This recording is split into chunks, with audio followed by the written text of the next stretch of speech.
marketing slogans. Just do it is by who? Snap, crackle, pop. They're great. Also, you guys are, you guys are fast. We bring good things to light. GE, that's an older one, right? Think different. Apple, supposedly. Apple, think different. Robert says that's correct. Yeah. So this is Robert, one of our technological gurus here. So think different. Jesus needed a better marketing slogan, I think, at least in the gospel text today. His marketing slogan seems to be, take up your cross and follow me. It was a pretty horrifying statement. It was also a way of, like Apple, to think different. To think different. In the 8th chapter of Mark, Jesus has begun with feeding 4,000. He's already fed 5,000 earlier. This is the feeding of the 4,000. We're less familiar with that. At least 4,000. And then he heals someone.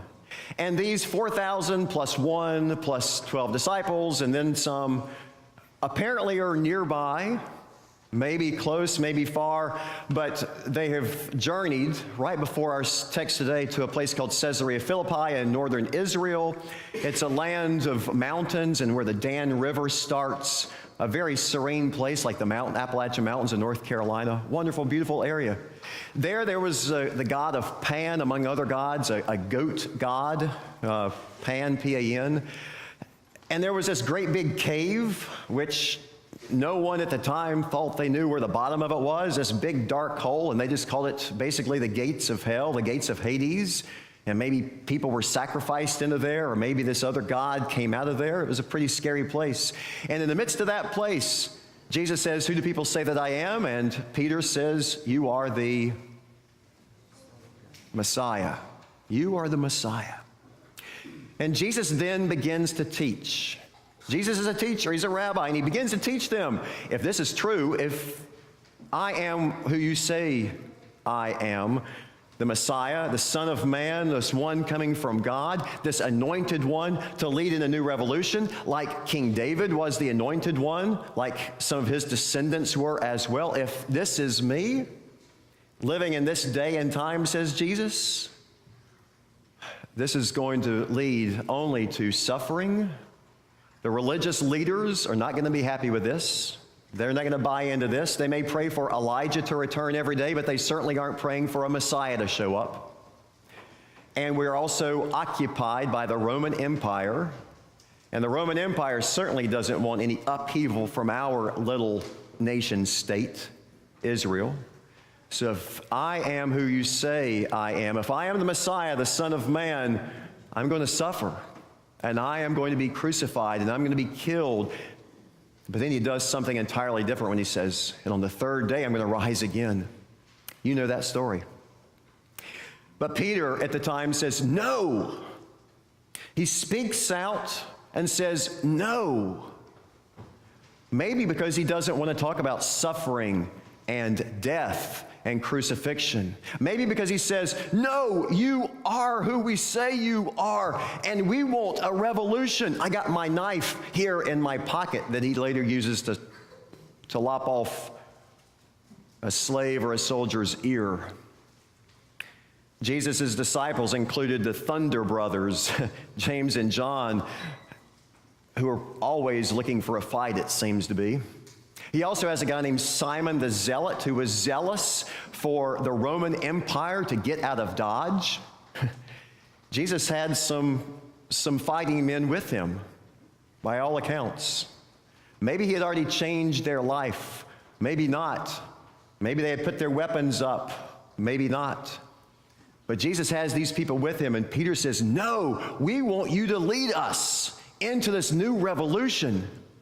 Or maybe he says no, because he's never heard of someone saying, and on the third day I'll rise again from the dead.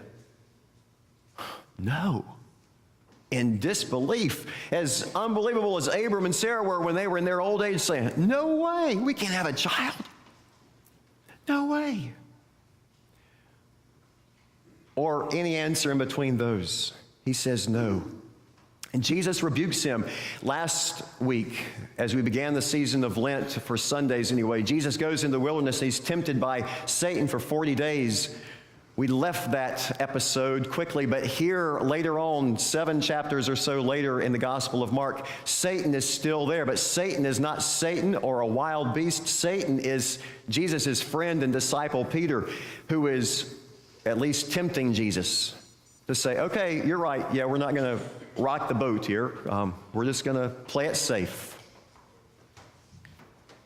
But Jesus says, or rebukes Peter right back, get behind me, Satan. Get behind me. You're not going to tempt me either. I got my mind made up. My face is pointed towards Jerusalem. This is something I have to do. And then he looks to the crowd and he yells out, if anyone else wants to become my follower, if anyone else wants to be my disciple, here is the teaching. Deny yourself. A lot of us are doing some kind of self-denial during Lent. Martin Luther did once upon a time as a good Roman Catholic, and then as he struggled with what it meant, he was always whipping himself and hitting himself and trying to be good and holy, and yet he'd walk away from his confession and forgiveness and think of something else, and he'd have to turn right back around and say, I'm a sinner still. And he wrestled with that. Some of us have given up stuff for Lent for that reason, out of self-denial. Some of us give up stuff because we want to lose a few pounds. Some of us give up stuff because we want to help someone else. We'll give up a few dollars or a lot of dollars or a lot of our time in order to help someone else. We're giving up something, and part of that is part of that text today. But we don't do it to earn God's love. We don't deny ourselves to earn God's love. Hear that. And then Jesus says, take up your cross. And these 4,001 plus 12 or whatever, boys and girls, you have to add that up for me. However many of those numbers add up to. Those people, that crowd, hear Jesus say, take up your cross, and they look around and they probably say, no. Because the crosses were all up and down the Roman Empire's highways. All roads lead to Rome. It's like Interstate 40, Interstate 77, Interstate 85. These are major thoroughfares that the Romans built all across their empire, and all along the roads, spaced at various intervals, some close, some far, were crosses. And not because some chariot ran off the road and a person died, but because someone had not paid their taxes to the empire, because someone had spoken out against the empire, because someone was planning some kind of rebellion against the empire, because someone committed a crime. For all those reasons and more, both guilty and somewhat innocent people were crucified on those crosses all along the roads. And when they heard Jesus say, take up your cross, I think a lot of that crowd turned and walked away. They looked at those crosses, and they remembered that the people who were on those crosses got whipped and chained by bones and by metal 39 times at least, or 39 times, up to 39 times across their back. 39 times, because 40 was the number of death. If you hit someone 40 times, they were sure to die. Right up to 40. Right up to death, 39, we will stop there.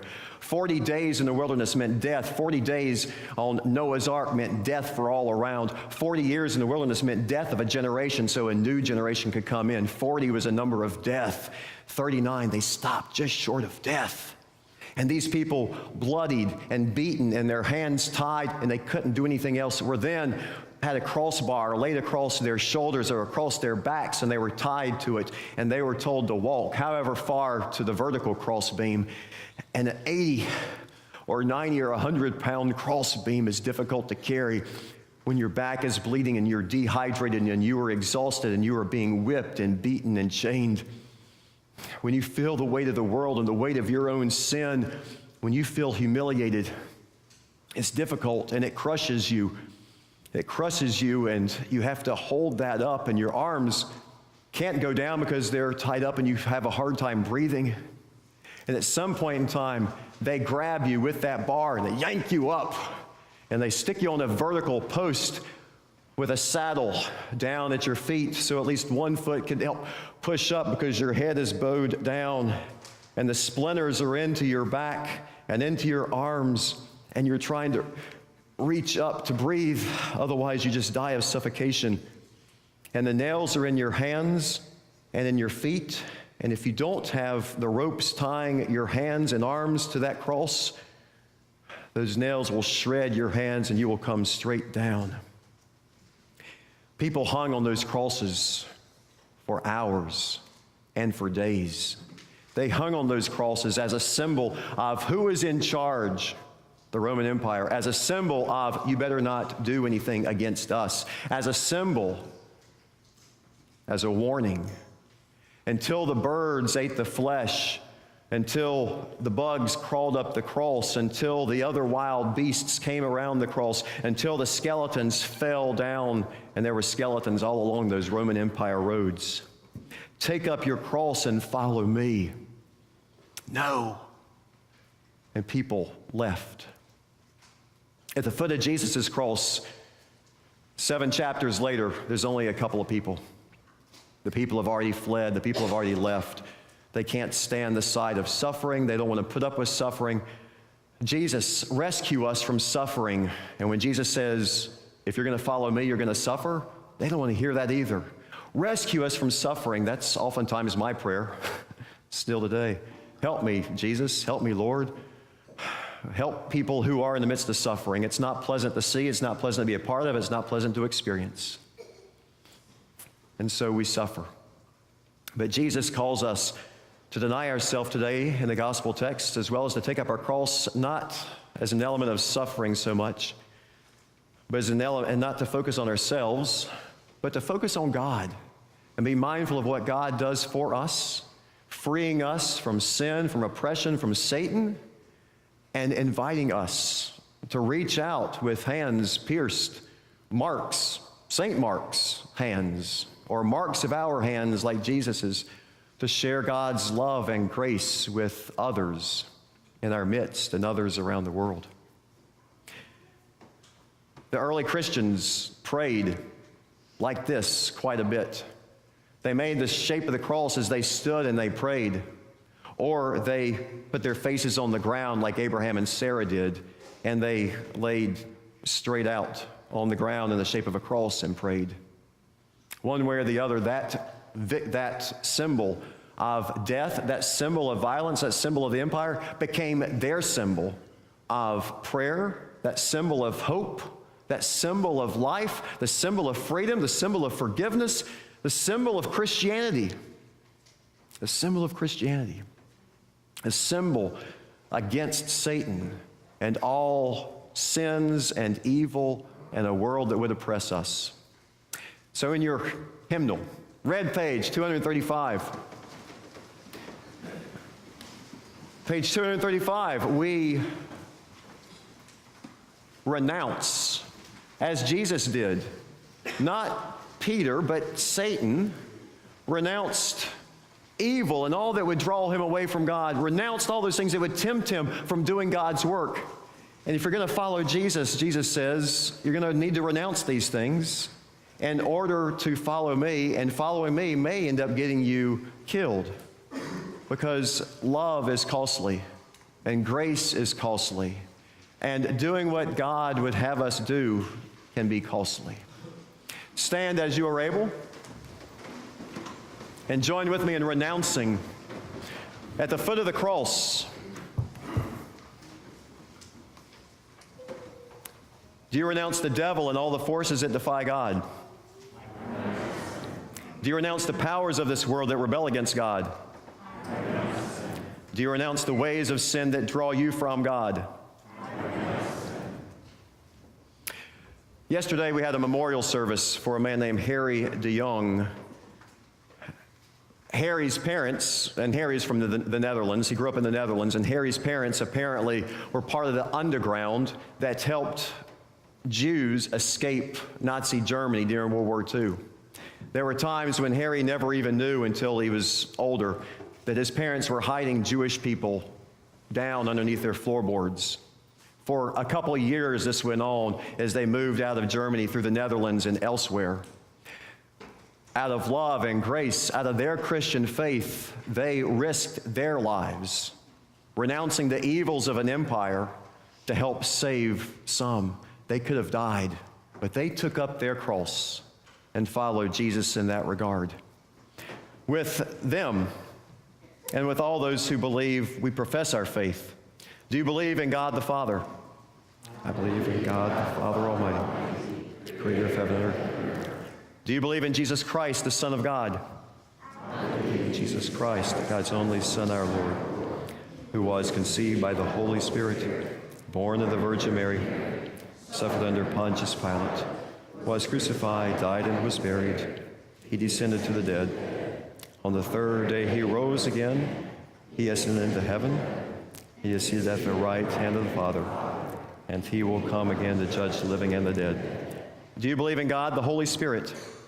I believe in the Holy Spirit, the Holy Catholic Church, the communion of saints, the forgiveness of sins, the resurrection of the body, and the life everlasting.